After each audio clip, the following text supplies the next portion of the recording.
Monday Night Raw last night in Madison Square Garden, the world's most famous arena, was actually pretty good. It was actually pretty good, man. So I got my notes right here. We got to talk about it, man. What is good, YouTube? Welcome back to MKE MANIACI. Like I said, Monday Night Raw last night was pretty good, man. So heading into the show, I kind of had low expectations a little bit. Only thing I was really intrigued by was what was going to happen with John Cena. This was his final ever appearance on Monday Night Raw. We will never see John Cena on weekly programming ever again in the WWE. It was the end of an era last night. And I heard the rumors, oh, Roman's going to be there, Brock's going to be there, solo surprise opponent. This is going to be something that's going to shake up the world of wrestling. I'm hearing all these rumors, but I'm kind of like, yeah, I'll believe it when I see it. You know what I mean? But anyway, got my notes right here. Let's talk about Monday Night Raw last night in Madison Square Garden, John Cena's final Monday Night Raw ever. So the show started off with the new Intercontinental Champion, John Cena, the Grand Slam champ, John Cena, man. So watching this promo, honestly, it was a lot of emotions for me.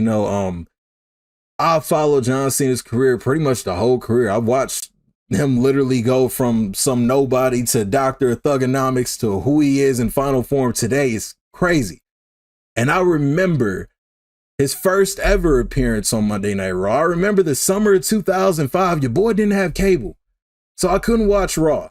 But I did have VHS tapes, and I used to tape SmackDown every Thursday. I believe it was Thursday at that time. I would tape it on VHS, and I remember that episode. This was the draft lottery. It was going on throughout weeks. And when I found out that John Cena was drafted to Monday Night Raw, boy, I was heartbroken because I didn't have cable. And Cena was my favorite wrestler. And I remember I just kept replaying that segment on the highlight reel with Chris Jericho. Come on down. And it's John Cena, man. But 20 years later, we see John Cena deliver his final promo on Monday Night Raw. Like I said, it was kind of emotional for me. Your boy didn't cry or nothing, but it was just kind of like, damn, like we're never gonna see this again. But what better stage than Madison Square Garden, man? Dom wants his rematch. So Dominic Mysterio came out, interrupted. He wants his rematch. Cena was down to get it on right then and there, but Dom said, we did it on your terms, on your turf. We're gonna do it on my terms and my turf. San Diego, California, Survivor Series. It is set. Cena versus Dominic Mysterio, number 2 for the Intercontinental Championship. And I can't help but think that Dom is probably going to win back his Intercontinental title that night. So that way, he gets the title back. Cena already got the record of being Grand Slam champion. Everybody wins, right? So that happens. Finn and JD come out. They pretty much jump John Cena. Alongside Dominic Mysterio, they putting the beats on Cena. We get Sheamus and Ray coming out to help John Cena, and we get a 6-man tag team match player. Now listen, holla holla. Look, going into Raw, I was kind of hoping last night we would see like an open challenge for the Intercontinental title, or maybe a fatal 4-way, put Cena in there with some people he never wrestled before. But this match, it wasn't too bad. It was a lot of great moments. The 15 knuckle shuffle was a pretty cool spot. And of course, considering the history Rey Mysterio and John got, as well as John and Sheamus got together, it's kind of one of those nostalgic moments, like, just put a smile on your face, man. But that was it for John Cena, man. No longer will be on Monday Night Raw. But the thing that kind of made me think of, like, so are we gonna get a retirement speech from John Cena, or it has to happen after his match at Saturday night's main event? I mean, he's not going to be on Raw or SmackDown anymore, so maybe it happens then. But yeah, that's it, man. Cena signed off for Monday Night Raw.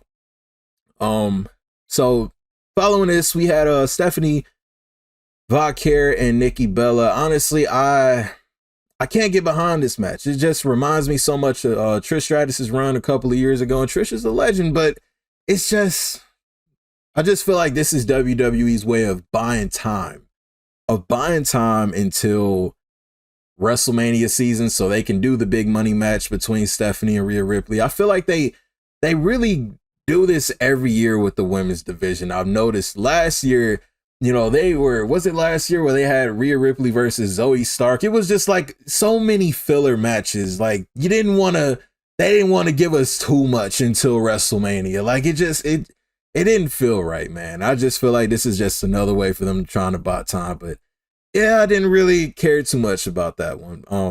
Solo Sikoa versus this mystery opponent, man. So everyone was speculating wildly all weekend long who it was going to be. I'm hearing all types of crazy names. People saying Edge and Chris Jericho. And I'm sitting here, listen, y'all really thought that Triple H should call up Tony Khan and say, yo, Tony, we know he's under contract to your company, but can he wrestle on Monday Night Raw? Solo Sikoa? And the last time is now tournament? Really think about how much sense that makes. When would that ever even happen? And listen, hey, I was around, man. If you were around when John Cena and Edge was like in red hot of the feud, when Edge went to Cena's dad's house and slapped him in the face, man, I would love to see them run it back one more time, but it just doesn't make sense. Edge is contractually obligated to AEW. As cool as it would have been to see that, it wouldn't happen. I mean, Chris Jericho would have made more sense. I mean, he's built from New York, and Jericho was the one to introduce Cena on his Raw debut. Only right for him to be there, the last Raw for Cena. But it ended up being Dolph Ziggler. And listen, I'm not mad at it, man. The pop Dolph Ziggler got was incredible, man. Like the crowd went crazy. And as I'm watching this match and watching Ziggler's entrance at that, I'm like, man, I wonder if WWE kind of kicks themselves sometimes. You know, you look at how successful Zack Ryder, aka Matt Cardona, has become, and how successful Nick Nemeth, aka Dolph Ziggler, has become on the indies and other companies without the WWE push, man. I wonder if they think like, man, why couldn't we work this out when they were under our umbrella? But either way, man, Solo Sikoa versus Dolph Ziggler last time is now. Solo got the win. I didn't agree with that one, though. You know, I understand Zack Ryder losing to LA Knight, but I mean, when you have outsiders from other companies competing in this tournament, why not have Ziggler win this? I mean, it would have been pretty cool. Not saying Ziggler should have won the whole thing, but why not have Ziggler just advance? Maybe we get a Dolph Ziggler versus Gunther or something. Like, imagine Ziggler selling the Gunther chop. Come on, man. The power bomb would be crazy. But yeah, Solo got the win right there. But yeah, it just needed some shock value to it, man. Ziggler winning that would have added a little bit of shock value. Up next, the Women's War Games. I have the Women's War Games matches starting to shape up. So Charlotte seems to be finally falling in line and coming into agreement with her friend, not friend, Alexa Bliss, and teaming with Rhea Ripley and Io Sky. So yeah, that's pretty much it that I got from that segment. We had the classic brawl beatdown, and Charlotte seems to be on board, which leads me into this next match. Becky Lynch versus Maxine Dupree, Women's Intercontinental Championship on the line. They have been building this matchup, and honestly, I was not expecting Becky Lynch to drop the belt last night, but I'm kind of glad she did. So AJ Lee's music hits. She comes out. Maxine Dupree takes advantage with a crossbody, the 1-2-3. Maxine Dupree, we got to give her the props, man. Like, she has been improving. I've noticed it watching this match last night. Like, she's actually improving, getting better. You know, all you can do is really just applaud her for that. And her winning this championship, you know, this is great for her. I mean, Becky doesn't necessarily need the Women's Intercontinental title. I mean, she pushed it and elevated it as far as she can go. But Becky, you know, she's, no disrespect to the Women's IC title, but this is Becky Lynch we're talking about here, man. Like, if she goes for another championship, it got to be the Women's World or the Women's Championship. You know what I mean? But, like I said, Becky dropping the belt, I put it was needed. She took an elevator as far as she could. Dupree improved a ton. This furthers AJ Lee versus Becky Lynch. So this kind of piggybacks off of the Women's War Games match. You know, Rhea Ripley caught AJ Lee backstage, wanted to have a conversation with her. I can see Becky and AJ Lee being the final members of each respective Women's War Games team, which is going to add an incredible factor to this match. And we're going to see how that unfolds this Friday on SmackDown. But Yeah, Becky Lynch and AJ Lee being a part of women's war games, that's going to be the main attraction of the match. Main attraction of the match. Javon Evans versus Gunther. The last time is now tournament. I was looking forward to this one since they announced it. We haven't seen Gunther since he lost his World Heavyweight Championship back at SummerSlam, but he's back with his old theme. And Javon Evans, the young bright star from NXT, finally getting to showcase his talents in a arena like Madison Square Garden is just crazy. That's something that he's going to probably remember the rest of his life. It could all end today. God forbid it doesn't, but it could all end today. He's going to remember that. It's history right there. Man, Javon is clearly highly favored in the company. He's going to be one of those big names when you talk about the future of the business. And he's only 21 years old. Young.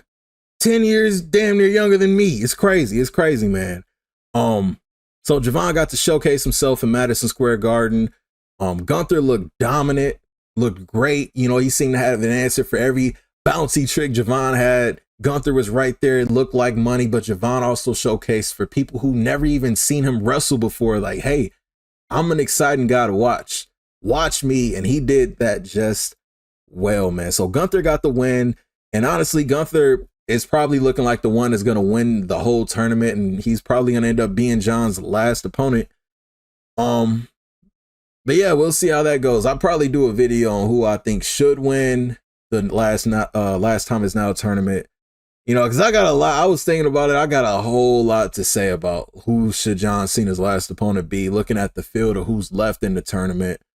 But yeah, I'll say that for another video. So finally, I put the men's War Games match is saved. So if you would have told me a few weeks ago that we would be right here with this War Games of the Vision against Cody and Punk's team and all that, I probably would have been like, how did we get here?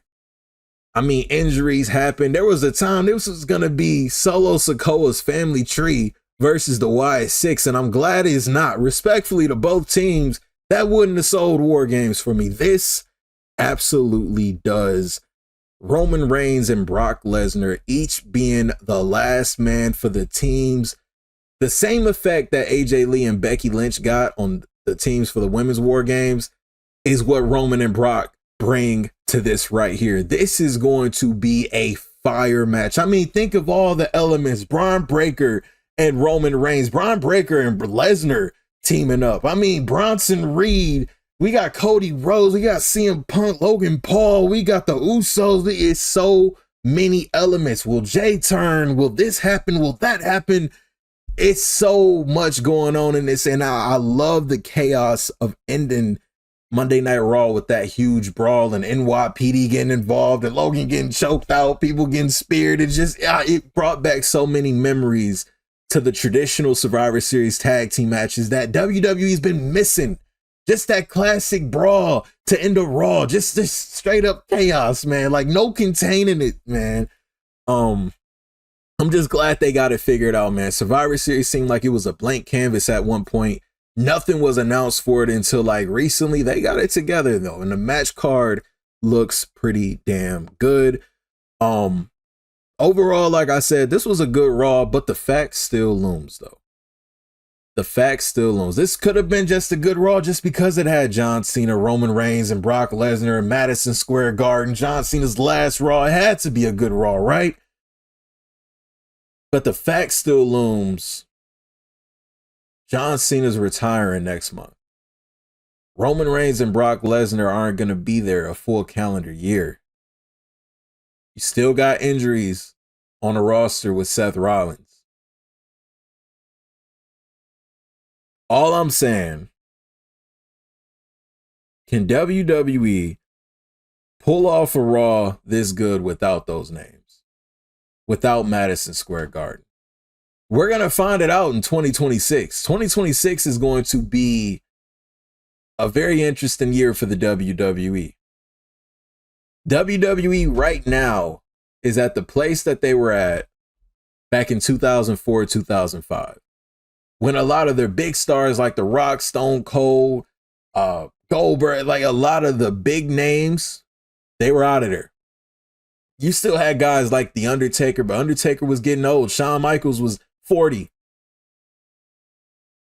And rather than just putting the title on 40-plus-year-olds, they took a chance on John Cena. They took a chance on Randy Orton, and it paid off. All I'm saying is right now, as good of Monday Night Raw it was last night, those names last night aren't always going to be there. It's time to really build towards the future. It was an exciting show.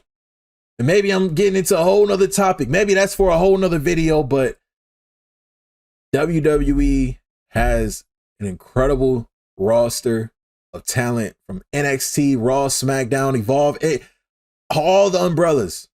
It's a lot of talent. Just put the pieces together. Y'all got the stars, man. Just put it together. It's not that hard. I swear, maybe I'm talking from a standpoint of a fan, but damn it, the roster is stacked. But I don't want to get too off topic. But Monday Night Raw is pretty good. Let me know what you thought about it. Madison Square Garden, man. New to the channel, hit that subscribe button for your boy. And I'll see y'all in the next video. It's MKE MANIACI. I'm out.